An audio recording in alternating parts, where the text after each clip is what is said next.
to another live conversation with Conversations One-on-One and Mr. Eugene Williams. How you doing this evening? Oh, um, can you hear us? Let's see. Hold on. I know what to do. I know. Give me 1 second. 1 second. 1 second. 1 second. Let's go back to this. I shouldn't have done that like that. That's okay. All right. Can you hear us? Now I can. Okay. Yeah. Sorry, had a little technical difficulty there. But Okay. how you doing tonight? I'm doing fine, just fine. Thank you for having me. Yeah, thank you for having a conversation with us tonight. We know you could have been doing other things, but you was able to come and be here with us tonight. Let the people Right. know who you are and what you have going on. My name is Eugene Williams Jr. I am a retired principal. I'm also an author, a former child actor, and I'm also a person who's interested in a wide variety of topics and discussions. I also have a podcast called Talk to Me with Eugene Williams Jr. I'm the author of several books. One book entitled Rounded in the Word. It's a book where we take the 500 most commonly found SAT words and cross reference them with the words in the King James Version of the Bible so people can read the Hmm. Bible and expand their vocabulary while they're doing that. I Okay. have Okay, another, that's great. have another book called The Raisin and Milk Syndrome 10 Survival Tips for Black Students at Predominantly White Colleges and Universities. And the title is self explanatory. Right now, with all things that are going on, especially in terms of the administration we have in place, it's very important that our Black students on PWIs are armed with the tools that they need to succeed within that 4 year period. And I have another Definitely. book called It's a Reading Thing, Help Your Child Understand. It was co written by my late father and myself. And Mm. just strategies that parents can be involved in at a very early age to help their kids get excited about reading. One of the main things as a retired educator I noticed is that a lot of our young people are struggling with reading more so than they ever have before in the past. Wow. 54% of all Americans, regardless of age or race or anything of that nature, are reading at the sixth grade level or below. Mm. That's a Wow. problem. It It's a is. problem. It And so is. that problem can be stemmed oftentimes in the early years, in the formative years of a child's development. So that's what that book is all about. So I've done many other things, a lot of things. I do speaking engagements, all kinds of things. www.eugenewilliamsjr.com is my website. You can also Mm. catch me on Instagram at EUGWILLJR. And I'm also on TikTok at ewill521. So that's just the broad strokes. Okay. More things, over the course of the conversation. So that's just who Okay. I am. Just glad to be here to have a conversation with you young people tonight. Well, we thank you for joining us. I'm very intrigued by all the things that you've accomplished and everything that you're doing. But some piqued my curiosity. What you said you was a child actor? Yes, ma'am. What what acting have you done, and what did you appear in? Well, you all may not remember, but my top years in the field were from 1975 to about 1983. So the very first Jello pudding commercial you ever saw, a little black giggling boy next to Bill Cosby, Wow. that's me. That Wow. was during my time. I may have Okay, seen so you. you probably you were probably very little. I was. Yeah. And Okay. so then, if you're thinking about Fruit of the Loom underwear, the very first back to school campaign they had in 1974, you're looking at the very first Purple Grape. Okay, so back to the Fruit of the Loom underwear because we talked about the Mandela Effect on one of our episodes here. Okay. Was there a brown cornucopia in that logo? I believe it's so. Mm, mm. I believe the grapes, the apple, and the leaves and the white grapes came out Yes. of the cornucopia. Yes. Exactly. Cornucopia. It wasn't just a cornucopia. The fruits were rolling out Yeah. of the cornucopia. And see, that's what I remember as a little boy. But Hmm. now they're saying that there was never a cornucopia, that it was just the fruit.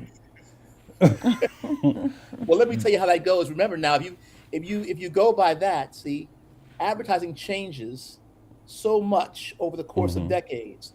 So Yeah. I remember when Aunt Jemima wore a scarf, and now she has a perm. I remember she wore a scarf as I well. do too. I Okay, do as well. I Oh remember yeah. when Uncle Ben wore a chef's hat, and now he doesn't. Yeah. Yeah. So things and logos and imagery change over time in order to make products more marketable to the whatever the audience is at the time. Yeah, and you mentioned the thing about the reading level of even adults. We just my fiance and I just recently started a thing where we read out loud a chapter of a book every day. Yes. And that's Yes. just like bonding time and gaining knowledge at the same time, and also just your brain is like a muscle, and I feel like certain things, if you don't use it, you'll definitely use it, or you That's the won't. truth.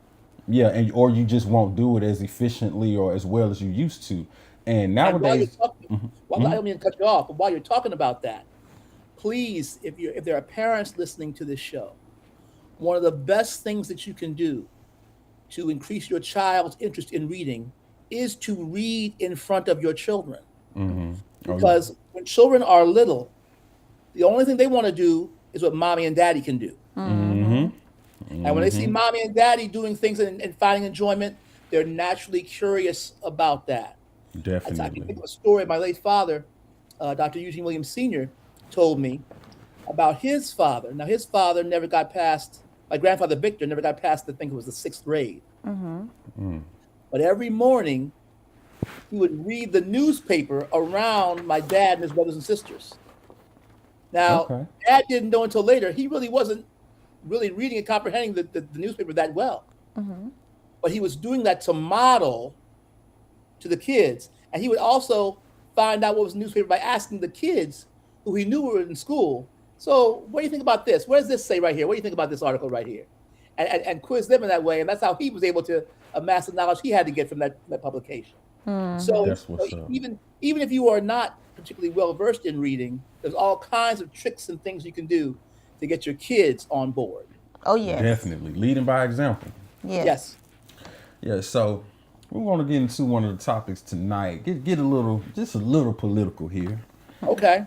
Just a I've been little. known to do that. You gotta check out my TikTok. I've been known to do that. Oh yes. Okay. So a lot of people don't know, but for the first time in over 2 decades, the world has more autocracies than democracies. Almost 75% of the world's population now lives under some form of autocratic rule. Now, using Burkina Faso as an example, the military junta recently announced it will not transition to a civilian government, effectively canceling elections until at least 2029. Okay. In fact, they publicly stated that democracy isn't for us. So, you know, how do you feel the international community is reacting or failing to react when nations openly abandon democratic processes? Well, I'll put it this way. I can't speak to how every country is acting or every government is acting or reacting, but I can use the government under which we live to see a few things.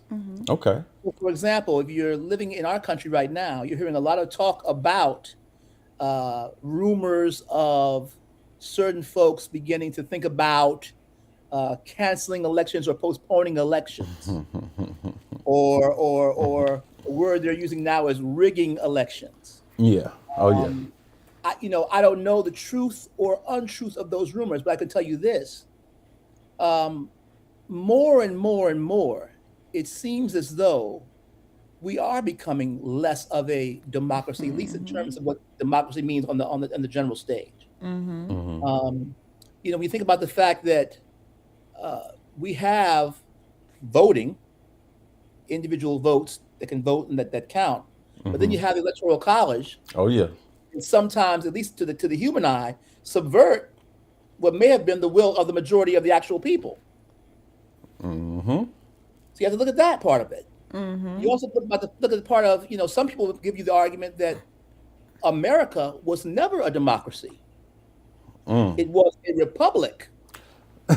And go Have ahead. you looked into discussions about differences between democracy and republic? And then we talk about the fact that even though we do vote for our representatives speak for us. And there have been times in the past and the future where sometimes just because we elected said representative or said congressman or said senator doesn't mean they always represented the views of the majority of their base on every issue. Yeah. And we can see that in a variety of ways, then and now. So when we talk about democracies, we have to be very, very careful in terms of considering what that means.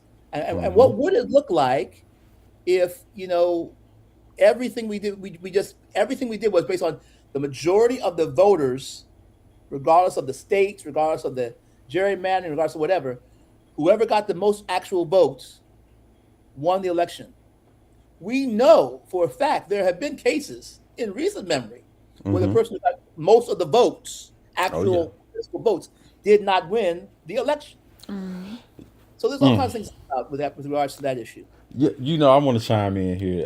It's funny you mentioned republic because even on the episode of this show, I mentioned how in the Pledge of Allegiance we say into the republic for Like, which it stands, stand. and we're talking about the American flag. So we're literally saying that the American flag stands for the republic, and not even mentioning a democracy. you know. There is no mention of it. And so I guess my major issue nowadays is the fact that democracy is a tricky thing because a lot of times voters are forced, not necessarily forced, because what we're looking for. They are motivated to vote for a particular candidate. Sometimes even when there are certain elements of that candidate's platform they don't entirely agree with, Yeah. but Oh they yeah. choose what they call the lesser of two evils, whatever Yep. that phrase means in their mind. And so that happens. That happens all the time. There are as I'm a big fan. I'm a Democrat, and I was a major fan and supporter of Barack Obama. But even within his own platform, there were some things that were like, Yeah. Questionable. well, I'm a little lukewarm on Oh one or yeah. two. But if my choice is between him and the person who's running against him, and I know all of the different policies that his opponent had that I was not for, I make the Obama choice. Not necessarily Yeah, because I baby. agree with everything he's doing, but because once again, The lesser I of two agree with him evils. more often than I do his opponent. Got you.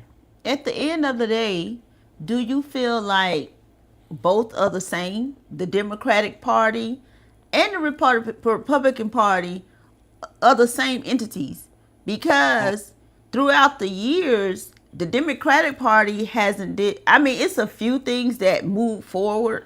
The needle was moved on as far as black advancements, yeah. but there's been no major black advancements under the Democratic Party, neither the Republican Party. So, Well, do you think it's the same thing? Do you think it's the same?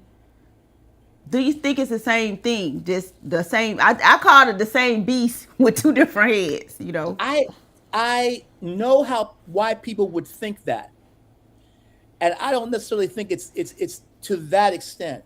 Let me backtrack. So when you talked about um, no major policies that advanced specifically the needs or the concerns of Black Americans, right? So I think of the ACA, the Affordable Care Act. We call it Obamacare. Yes. Okay. Now, here's the thing: when it went into effect, it didn't benefit Black folks specifically, No. You're right. but it benefited a great number of people who couldn't afford health care before, and a Yes. majority, a significant portion of those people were Black. Yep. So, by definition, it may not have been a policy that directly addresses specifically Black issues, but Black people did in some part benefit from that. And it's one of those things that be very careful because as a country where 13% or 15% of the population is Black, while we may want to have specific policies that benefit us, odds are we probably won't. Odds are whatever benefit we get will be as a byproduct of a benefit that other people get as well. Mm. You know, I'm not saying that's right. I'm not saying that's wrong. I'm just saying that's just it. That's what it is. That's where we live. That's where we are.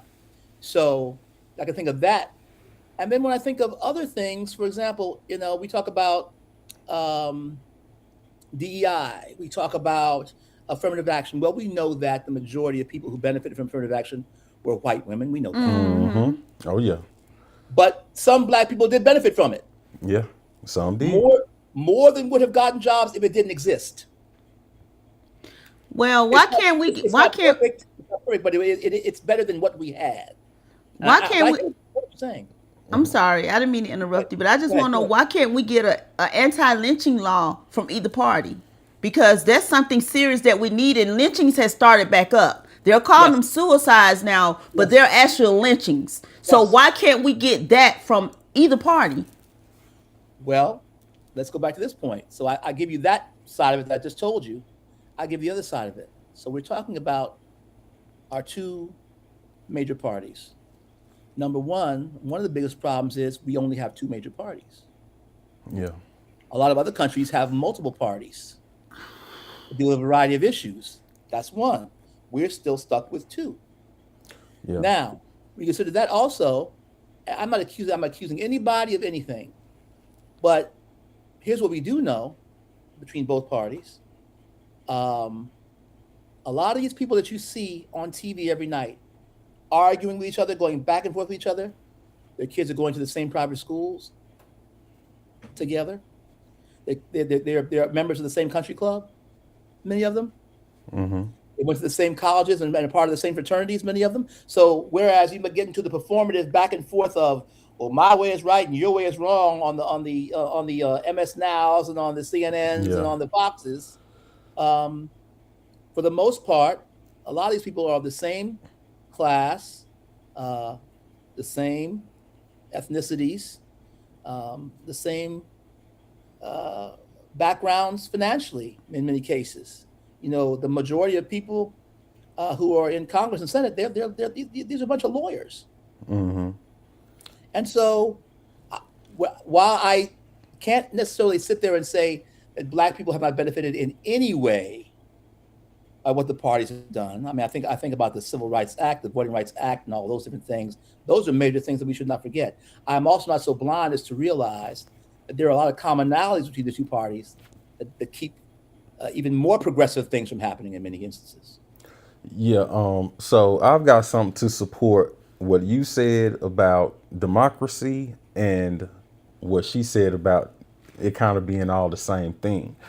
Now, I saved a article on my bookmarks for years. I'm telling you, for years. And what this article talks about is how Obama called Hillary and told her to concede the election. Now, what made me think about this was when you were talking about how the people with the popular vote doesn't necessarily win, but you were talking in reference to the electoral college. But it was crazy because in this particular situation, it was Obama, a Democrat, who called Hillary and told her to concede to a Republican, which was Donald Trump at the time.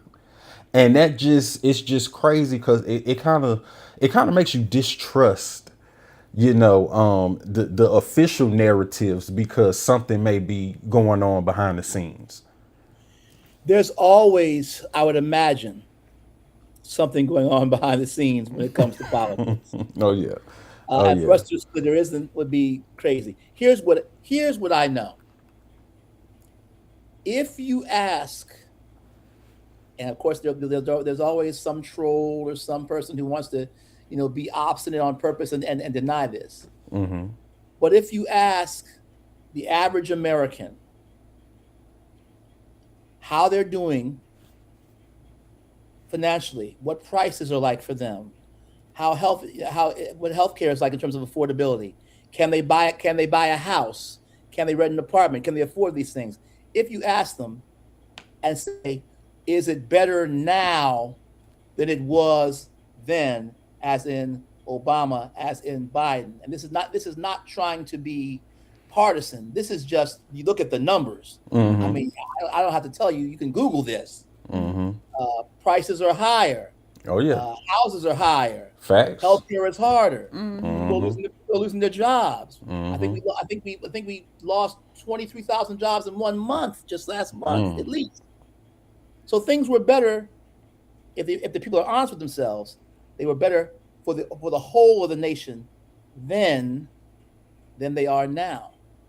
So you can let that speak for itself, regardless of whether one party or both parties are the same or they're just Mm-hmm. two sides of the same coin. We know that when a particular party was in power not so long ago, we weren't going through what we're going through now.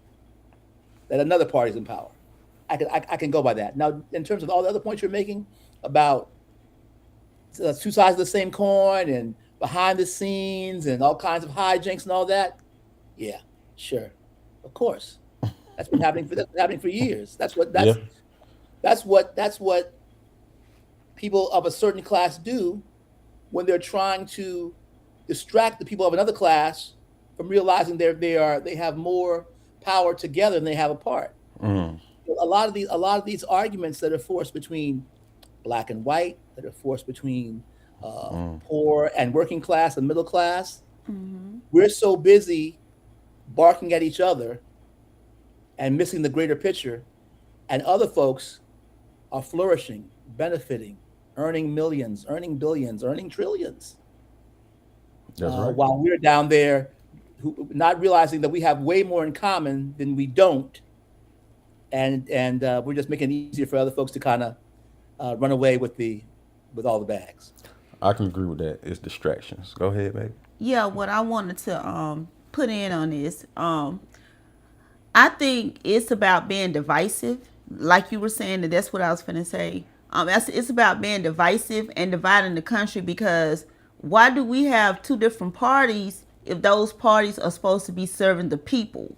If it's about the people, it only takes one party, and it should be called the People's Party. I mean, Well, here's the thing, though. the Purple Party.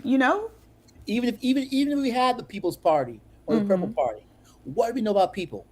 All individuals all have their own opinions about how they think things should go. Everybody thinks that their particular opinion is right. So even if we had the people, there would be division within the People's Party.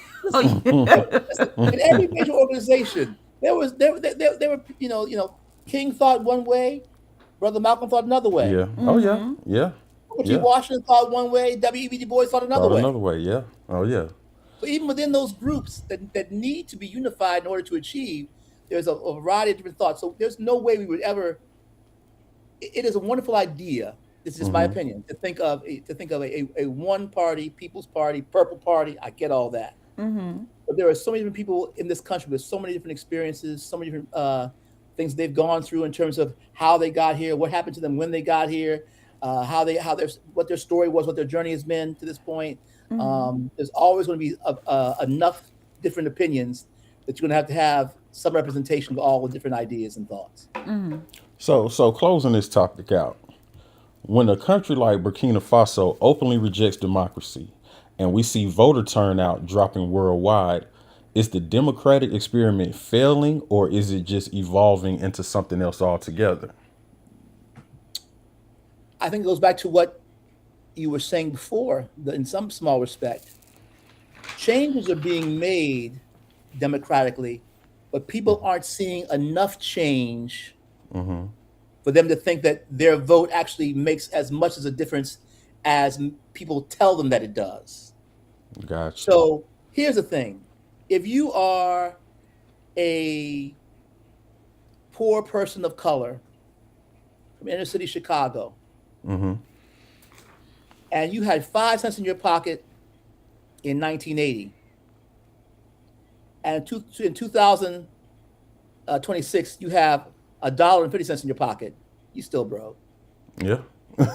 And in your mind, you can't see the changes. All these things are happening all around me, but my situation is still stayed the same. And I'm not a lazy person. I'm working 2 or 3 jobs. I'm behaving the right way. I'm not getting involved in any criminal behavior. I'm doing all the right stuff, but my life hasn't markedly changed. And there are a lot of people in this country like that. And so that frustration can sometimes cause you to say, you know what? Does it really matter? Yeah. Because like I said, I was broke then. I was broke under Reagan. I'm broke under Obama. I'm broke under Trump. A, a generation of brokenness. Yes. Oh yeah. Generations of brokenness. What is that? How does that manifest itself? What does that mean? So you have to think of those things. But for me, as a person who my experience is different. I come from a father who was the eighth of 9 children in rural Virginia. You know, and he was the houseboy of the all-white private school in his town, and he used that money as a servant. He saved it and went to St. Paul's and HBCU College, ended up going to University of Virginia for his master's and University of Miami for his doctorate. That's his journey. So he was able to come from very humble beginnings and capitalize. I come from a mother. My mother was born to parents of Bahamian descent in Liberty City, Miami, Florida. Okay, and so she was taught the importance of going to school, and not only that, but she had a village around her. So whereas there were many of her uncles and aunts that maybe weren't highly educated, the teachers in the community rallied around her. Continued to work with her, helped get her into Florida A&M University, and then for her to get her master's at University of Miami, and she back in 2008 unsuccessfully ran for mayor of Miami-Dade County. Wow. And got 35% of the vote, even though she only had a $700 war chest and her opponent had $1 million war chest. Wow. Hey, that's an accomplishment. Yes. Oh yeah. So what I'm saying is we say those things against the backdrop of the government, nothing changes. Some changes. Oh yeah. It may not change to the speed and the extent and with the energy that we want it to. I mean, I would love to live in a country where all people, black, white, brown, yellow, blue, whatever, we all got pockets full of money, doing well, living in 3-bedroom houses and everything. Yeah, that's the dream. But that might not always happen. Everybody's journey is different. So yes, what I'm saying is that's the luck. That's the luck and the hard work combined, and the blessings combined for what my folks went through. But there are other folks who were just as talented, just as educated, just as motivated as my parents, didn't catch the same breaks. And what do? So you do the best you can do, and when you see what the different people's platforms are, which platform speaks to where I want to be as a person and where I want my country to go as a country. Which one speaks the most to that? If it's the Democrat one, that's where you go. If it's the Republican one, that's where you go. Gotcha. Well, I think we need more. I think we need more to choose from. And I think we can create more. We can have more. The people just have to demand that. Well, remember, that's true. You can create more and demand more. But also know that both of the two major parties are very comfortable with their position. They're going to make it very difficult for third parties to emerge. Now what we see though, let's I'm taking you away from the question you asked, but it just made me think. Now let's see what's happening now. We're seeing this whole rise of what they call democratic socialists. Yes. Okay? So you see Mamdani, new mayor of New York. You see Abdul El Sayed out there in Michigan. I think he's running for the Senate out there. And so everybody's worried. You hear Republicans and Democrats. Oh, what does this mean? Does this mean communism? Does this mean socialism? We don't want to go. What's going on here? And I have a very simple message for both parties with regards to this so-called rise of democratic socialism. Even though there's only like 4 or 5 candidates out there, it's not an avalanche. It's only 4 or 5 people out there doing this. Okay. First of all, number one, both parties stop exaggerating about it. Number one. Number two, if you want the rhetoric of democratic socialism to be quelled, to be quieted, if you want them to get out of the way, bring the prices down. People are desperate financially, and they will turn to whatever and whomever tells them what they want to hear in terms of what they think will bring them financial and economic growth. That's how we got who we got in there now. Somebody got in a specific group of people's heads and said, if you follow this guy, all the things that you want to happen for you, your life, and your children, and your folks will happen. And so they voted for this man in droves. Mm-hmm. They realized that they were getting messed over just like everybody. Everybody else. Everybody Facts. else. Yes. Definitely. And now it's buyer's remorse. Mm-hmm. There's a lot of buyer's remorse. So we didn't know that he was going to do A, B, and C. Well, maybe you did know, maybe you didn't. Or was it that you were okay with him doing A, B, and C as long as A, B, C was going to benefit you? Mm-hmm. Exactly. But these are all different, ways to look at it and think about it. So, I mean, like I said, we could go back to the original question. Democracy is a tough elephant to eat. Gotta bite that elephant, eat that elephant one piece at a time. Because it has a lot of ups and downs and a lot of different things you have to consider and think about. Absolutely. It does, and it's getting even crazier now with trying to change up the elections and just all the drama around the midterms, and it's just too much. When years before we just have an election and it is what it is. It was never this much drama and controversy around elections. Well, the biggest thing that scares me, though, scares me as an American, scares me as an African American, is that it feels like we have so many people, or a growing number of people, that are willing to go down with the ship just to make sure that other folks don't get a benefit. And that's crazy. They're willing to destroy themselves just to ensure that the people who they think are getting things either illegally or unfairly or undeservedly don't get them. Why would you shoot yourself in the foot just to keep another man from getting his? I don't understand that. I don't get it. That's like kamikaze. I'm confused by that line of thinking. It doesn't seem logical to me. It doesn't. It's chopping off your nose to spite your face. You need your nose to be able to smell. The definition. Yes.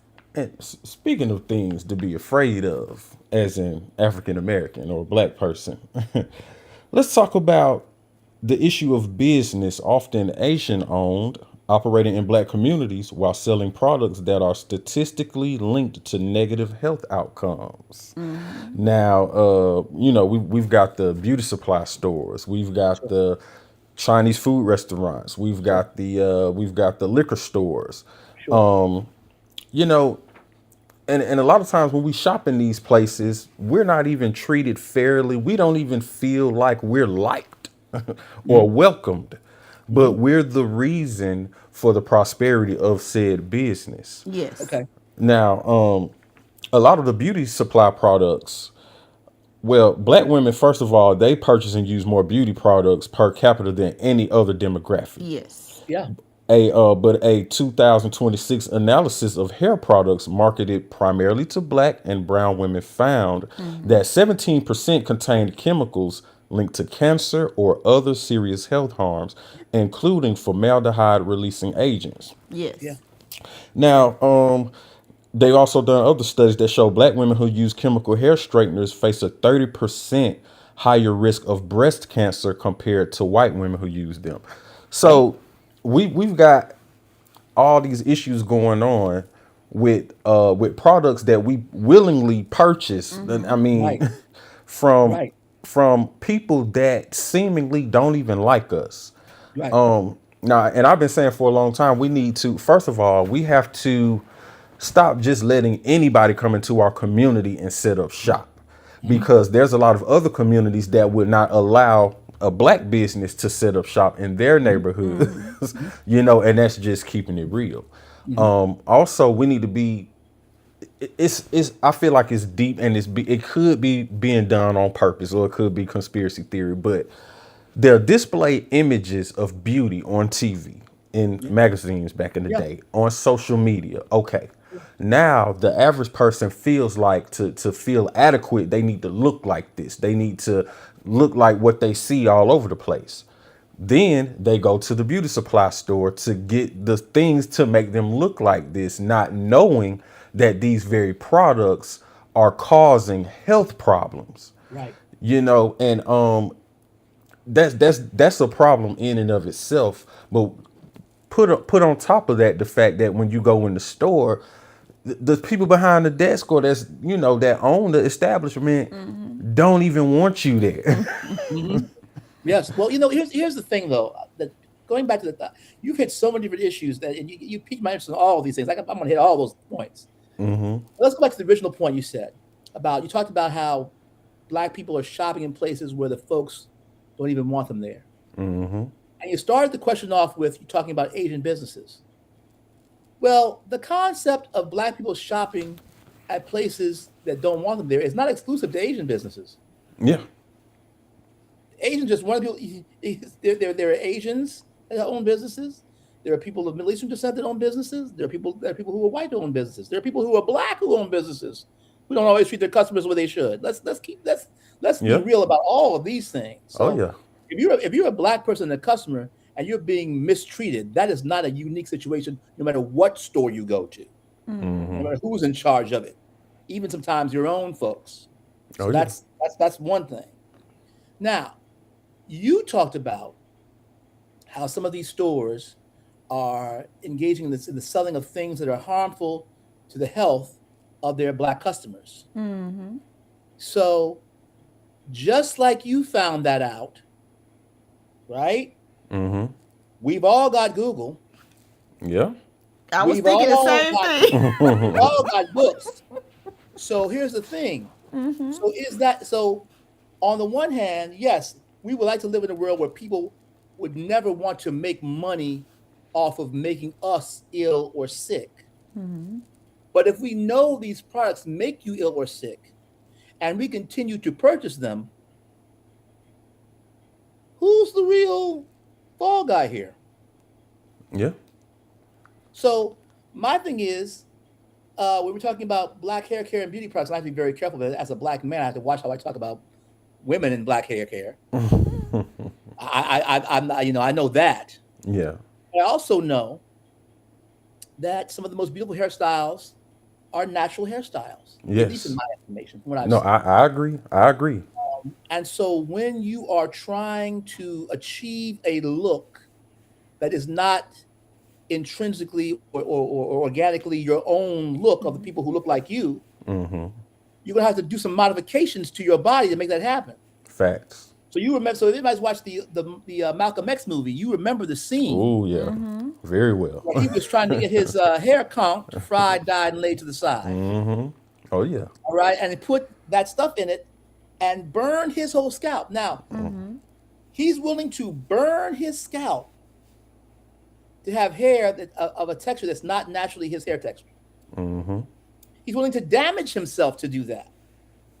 Now, where does that come from? That comes from what you talked about earlier, the whole idea of images that have been placed into the minds and heads of Americans in general and Black people in particular throughout the history of this nation, where as a Black person, you're told, oh, your hair is too nappy, your hair is too kinky, or the skin bleaching things because your hair is dark. Yeah.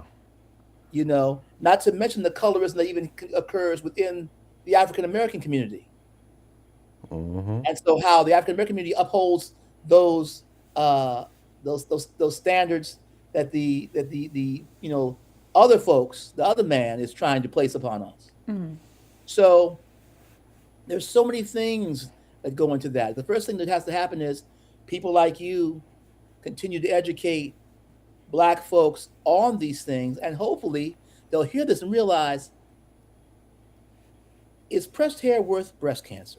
That was a question we asked in our last video. Is skin worth my health? Yeah. Am I that dissatisfied with who I am and how I look that I'm willing to modify or potentially maim or hurt myself to look a different way? And that's such a deep and pervasive issue that requires the examination of American history, that requires the examination of American stereotypes, that requires individual therapy. It requires so many different And you know, here's the crazy thing about it. It seems like more so in the 70s, we were embracing our naturalness. Like, Sure. what do you think happened with that? Well, we go through ebbs and flows, don't we? I Yeah. mean, so in the 70s, Afro. I know as a little child, I have my pick with the Afro fisted peace Oh sign in the middle. I had yeah. that. You know what I mean? I go ahead and I would do that whole thing, and everybody did that, and women had the afros, and it was a beautiful, all the music groups, all the glamour, Lola Falana, everybody had an afro, everybody had a wonderful, just a beautiful head of hair. Oh yeah. Then I don't necessarily know what happened. I think I know what happened. The 80s. You tell me, because I'm not sure I know what happened. I think a lot of people went corporate, and I think going corporate, it wasn't profession. It wasn't a professional look. I can see that. So they had to tame it or calm it down. You And know. why? And why did they go? No, wait a minute. Wait a minute. I'm gonna give you one better than that. You're right. They went corporate, but a lot of brothers and sisters were also getting the increasing government jobs they were getting too at that time. Yeah. Yep. Okay, and so if they want to fit in with the leaders of those organizations, whether they be private or public or government organizations, there's a certain way of conducting yourself, a certain code switching, a certain look that was more appreciated at that time than other looks. So they did what they thought they had to do, and then they realized around the 90s and the 2000s, well, this is what it's doing. This is how it's affecting us. I should be able to wear my locks. I should be able to wear my natural hair. I should be able to wear my afro, and everything should be fine. And so much so that we had to, in some cases, had to pass legislation to allow it to keep people moving Yes. Yeah. because The Crown Act. Oh yeah. of the Crown Act. So that whole thing happens, and so when people saw that corporate look or that mainstream look meant more checks, more money, they did what they thought they needed to do. And once they had proven themselves in those positions and had gained a level of respect in terms of their ability to get those jobs done and done effectively, they said, "Well, wait a minute, what are we doing? Why have we been doing this?" And so it's happening now. It's changing for the better. I mean, it takes me to another issue that I know is away from the question, but you made me think about it. So right now, the Black community, we're having a big struggle with the whole do-rag and bonnet thing at Tuskegee. Now, to me, as a Gen Xer, as a person who remembers when do-rags and bonnets were for function and not fashion, Oh yeah. Oh yeah. because when I was coming up, yes, they had do-rags and bonnets, but you wore them at home, at night, while you were sleeping, to keep your head messed up from the pillows. Exactly. You didn't go out, you weren't out there, In the at your streets. corporate job putting that on. You weren't doing that. So as a person of my age, I look at that and I say, this is a silly conversation. Why are we discussing this? No, you shouldn't. There shouldn't be a problem with not having bonnets and do-rags during class or on college campuses. Now, remember, I'm an old guy. I'm a dinosaur. So now I talk to the young people and they say, well, look here, old man, old Gen Xer, look here. Why we wear what we want to wear? And one, we should be able to do whatever we want and wear whatever we want. And two, if you're worried about doing that, then you are somehow a victim of respectability politics. And I would always tell these young people, I said, listen, this ain't nothing to do with worrying about what a white man thinks about how you look. Nah. There you go. This is about how I feel about me. It's about how you feel about you. But a lot of times that's nothing. We like to twist things around. So when people do things for themselves, they say that you're doing that because you're trying to satisfy some white edict or some white point of view. And to them, I say, Brother Malcolm never wore a do-rag when he was preaching the Nation of Islam. And I didn't see Rosa Parks with any bonnets on the bus. Not at all. Not at all. So what are we really talking about? But I got off topic. No, and I'm gonna get back to that. But you had something you want to say? Yes, it's all about perception of how your culture is being perceived and home training, because we grew up, you don't wear your pajamas outside. You don't wear your pajamas to Walmart, with your bunny, your high shoes. you know. No. So it's all. I feel like it all starts at home, you know, Well, the and you have scary to look part at how you've is, been perceived. it's gonna make you laugh. The scary part is, as a retired principal, I'm a retired high school principal, and one of the issues that was cropping up toward the end of my tenure in principalship, kids would come to school. Some kids, not all, in their slippers and their nice shoes, or with carrying on these blankets with them down the hallway and all this stuff. Wow. And at one point, I got into a conversation with the kids, and I called them for assembly. I said, "Listen, we have a dress code. This is what we're going to be doing, and we're not going to veer from it. And what some of you are thinking is according to the dress code, it clearly is not, and we can't have this anymore." I didn't say it quite that calmly, Yeah, yeah, no, I understand. but I actually got some pushback from some parents. Hmm. Well, sometimes that might be the only thing they have, and in my mind, I thought to myself, that can't be the case. But if it is, I know Goodwill sells slacks and shirts for $5 a pop. Oh yeah. You don't have to wear your night clothes. Mm-mm. You don't have to wear that stuff to school. You don't have to. And people who use that as an excuse, it's just something that I find it's something that they want to do. Yeah, But like I of say, course. but the standards are always evolving, always changing. You Well, know, Lord knows what they'll be wearing in 2075. well, see, now I feel like that whole issue, even with the bonnets and the do rags, I've had the argument for years that we as a people have gotten away from class. People don't have a concept of class or integrity. It's like we're getting further and further away from it. Like you said, it's not about looking a certain way for the white man or whatnot. It's about having class and integrity. There's a time and a place for everything. And Like you respect said, yourself. yeah, Respect yourself. exactly, exactly. And a bonnet and a do rag is for function, like you said, not for Right. fashion. Right. And when we had class back in the day, like you say, Malcolm X never wore a do rag out in public or whatnot, but you also saw a lot more of us dressing up when we went out as well too. So the whole class thing was just totally different back then. You went out looking presentable anytime you went Listen, out. once again, I tell you, I realize that I'm getting older, and so I realize that I am becoming a dinosaur. And so Hmm. remember, I come from a time when I knew I had neighbors who would mow their lawn in creased jeans. Mm, wow. Okay, Yeah. I, So and so you remember, if you look at all the pictures of the civil rights movement, mhm, almost everybody had on a collared shirt. facts. Facts. They may have had jeans on, they may have had pants on, but they had a collared shirt on. Hmm. And a lot of times they wore ties. The ties were just what you wore. It was normal. Yeah. It was no, it wasn't a special occasion. It wasn't necessarily just for church. You went to work. You went out to go Hmm. shopping. You went out to meet with people, to be part of the community. You put your best on. Everything was clean. Everything was pressed. Everything was done a certain way. Oh yeah. Now, now some people would argue, well, who are they trying to impress? I don't think they're trying to impress anybody but themselves. I think as Black people, knowing what they were going through on a bigger level in society at that time, there was that one thing they could do. I look good. You may Hmm. treat me a certain way, but I look good. Exactly. And that in many cases that gave them That that feeling pride that they needed. of empowerment Hmm. that in other parts of their life they didn't have. Yeah.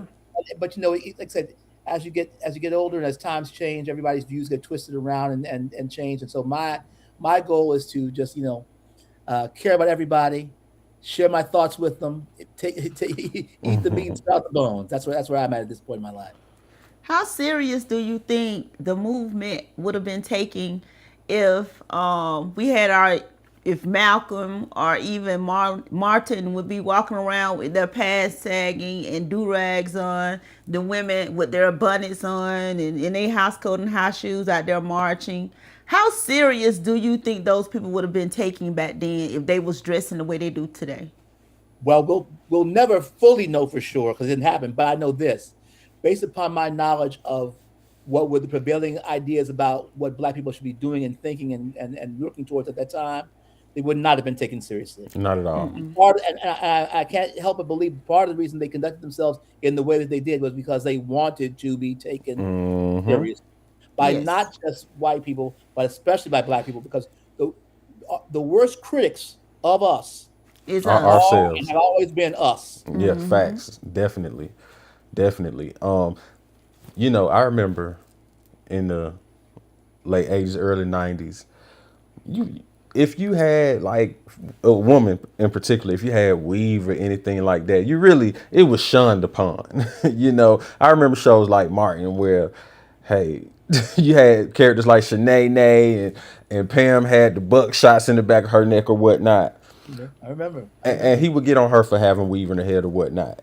Even I remember an episode of Fresh Prince of Bel-Air. Tisha Campbell was actually playing Will's girlfriend, and she started snapping off her nails and taking her wig off and everything, and that was considered bad.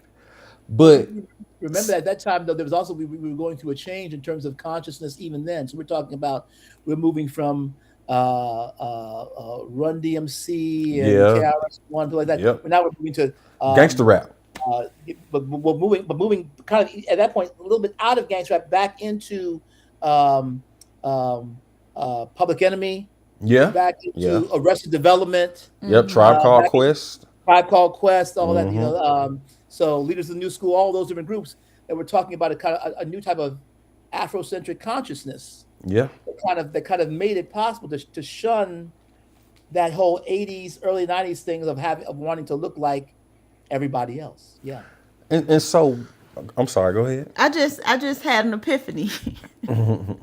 That's why the music industry bigwigs have the music going in a more negative way, because the music kind of controls the people, and the people act off of the music.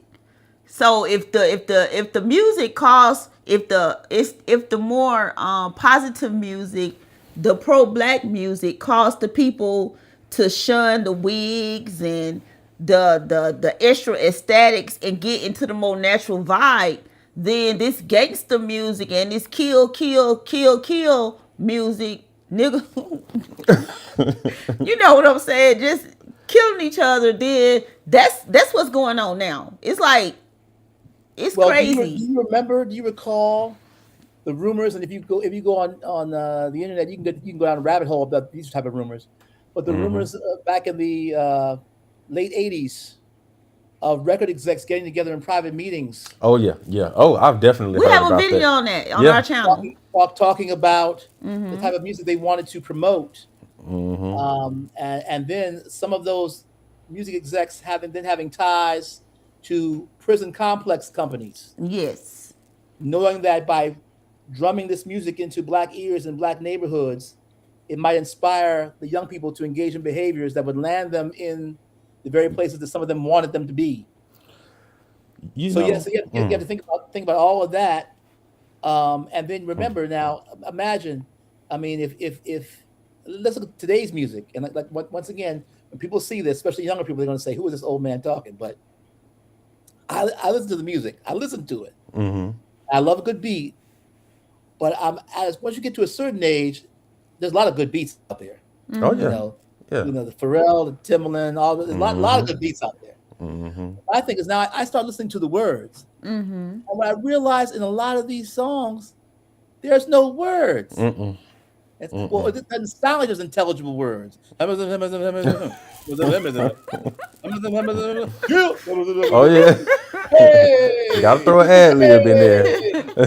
And I'm not really hearing lyrics. I'm not really hearing metaphors. I'm a former English teacher. I'm not hearing metaphors and similes and historical references like I heard when I first started listening to rap in the late 70s, early 80s. I'm not hearing any of these things. So now if I want to hear that type of rap music or that type of hip hop music, I have to then, either go to see battle raps somewhere on YouTube, or I have to, really go through the archives of the people we were talking about. Like I said, Tribe Called Quest, Leaders of the New School, early Busta Rhymes, people of that nature. So it's just very interesting to me. I think the music says a lot about where the folks in the music industry either think where they think our intellect is, or where they want to push our intellect towards going. That part. I think that I think, and this is horrible if this is true, but not only, did they have the meeting to kind of guide everybody into the privately owned prisons, what if it also was for them to capitalize off of how we feel about ourselves as well? For Sure. example, like the beauty supply stores and everything, with the video vixens, with the hair and everything and the BBLs. Now everybody's getting the BBLs. They got the lace fronts and all of that stuff. And even with the liquor now, everybody want to drink Cristal and all of that now. And most of the owners of these stores that sell these things, like I said, it's not us. It's not us. And what's worse is that many of our artists, if we're honest with ourselves and if they're honest with themselves, went along with that for the dollar. Yes. Facts. Yes. Sold out. And like I say, I'm not a person who counts people's pockets. I'm not a person who does that. That's not my thing. But you have to be very careful. I've always believed, especially as a Black person in America, the images you put forth. Yes. Yes. Because there are always folks out there that are looking for the worst in us, even when we continually show them the best in us. They're determined to find the worst in us. Yes. And so, whenever you have an opportunity to put forth a positive image, you should do that. Now, when I say positive image, do I mean rich person? No. I think one of the most positive images I ever saw on TV coming up was James Evans on Good Times. A father who was working 2 and 3 and 4 jobs, struggling, but he didn't allow that struggle to make him desert his family or any of those things. He has kept on pushing and struggling and kept inspiring his kids to be better than what he was, Yeah. to have a better life than what he was or what he had. To me, that's every bit as positive as Heathcliff Huxtable. Yeah. Every bit as positive as George Jefferson. Because Black positivity, Black achievement, Black success comes in many forms, like all different types of successes. Yes. And so I think that we have to really be careful about whether we're dealing with music, whether we're dealing with television shows, movies. We can be real, but you can be real, and reality and positivity aren't mutually exclusive. You don't have to be negative to be real. That part. That's facts. And Because it's there are some really beautiful people doing some really beautiful things, and who are not millionaires, billionaires, trillionaires, or even the local doctor or lawyer. you're right. And you mentioning that got me to thinking about some of those shows back in the late 80s and early 90s. We had such a diversity of shows that showed our people. You can look at, like you say, Good Times, Jefferson's, then look at the Cosby Show, look at A Different World, look at Fresh Prince of Bel-Air, it was so much diversity, and now it's just like it's all the same thing, just drama, more wigs, more BBLs, and more drama. It's by design. I think it's by design. And it's what's really crazy to me is that when we look at the beginnings of those shows where we see Black people doing positive things, you can go back even further than that. I think of, regardless of how you feel about Bill Cosby, when I think of shows like I Spy, Oh yeah. Oh yeah. a Black, intelligent, well-versed tennis playing spy. In the late 1960s. What are we looking at? That's Exactly. crazy. Yeah. Or think of Julia with Diane Carroll. Oh yeah. A single mother, but a nurse. Well-spoken, raising the kid on her own and doing it the right way, not doing anything to compromise her character to get money on the side. None of that stuff. She's just being a hard-working person. I mean, these are images that, even though we don't get enough of them, not only are Black people crying for these images, America cries for these images because these shows did well. They did. Yes, they did. These shows did well. Yeah. Oh yeah. I mean, shows where black people are doing well, white folks watch them too. Mm-hmm. They Mm-hmm. Well, do. the Cosby Show was one of the most watched shows on television for a good Yes, while. yes. Cosby single-handedly saved NBC. Facts. Let's just That's keep facts. it a whole 100. Oh yeah. Oh They, yeah. they he saved that network, and people that follow that situation know that to be true. Oh yeah. He tried to buy it twice because he wanted more positive images of black people on television. Yeah, So, yeah, yeah. hey, that's what it was. But closing out here, once again, let the people know where to find you and where they can join you on social media. Okay. www.eugenewilliamsjr.com. That's my website. At EUGWILLJR. That is my Instagram. And at ewill521. That is my TikTok. And so you'll see me talking about a variety of issues on those social media sites, education issues, political issues, racial issues, issues of the day. And so that's why I'm so excited about the fact to get this appear with you guys tonight. I'm so glad we were able to hook up and get this conversation done because I love what you're doing. I've seen some of your shows. And I Thank love what you. you're doing. Thank you And so much. please, I want to tell everybody also to go to YouTube and look up Talk to Me with Eugene Williams Jr. That's my podcast. And we interview everybody from teachers, content creators, comedians. I went to school with the former drummer of the Goo Goo Dolls, Mike Mullennan. That was one of my best interviews. Wow. And he Okay. came to talk to us. And we a wide variety of people from all walks of life talking about what helped to make them successful. Simple people with simple facts, simple secrets, simple strategies. Black, white, yellow, all kinds of folks. To help people understand and realize that you don't have to be special to be successful. You just have to want to do it. Yes. Yes. Check out the music to prison pipeline. Yeah, music to prison pipeline video. Yeah, Yeah. video. We have that one. In the We put it in the description. We'll put a card up as well. So yes. yeah, people check out this video. They can check out that video after this one. And I want to tell you, I appreciate you coming on and talking to us today. And it was Thank you. lovely having you here on the Great channel. conversation. Yes, Great and conversation. we look forward to joining you if you'll have us on your platform as well. That will happen right now. I'm kind of in a hiatus right now. Once I get my production team back up and running, we're gonna start some new episodes, and you'll be some of the people on there. Yes, we We will be in appreciate touch. it. Thank you. All right, everybody. Don't forget to like, share, and subscribe. That's another live conversation with Conversations One-on-One and Mr. Eugene Williams. Yes. All right. Thank you. Have a good evening. Thanks again. Peace.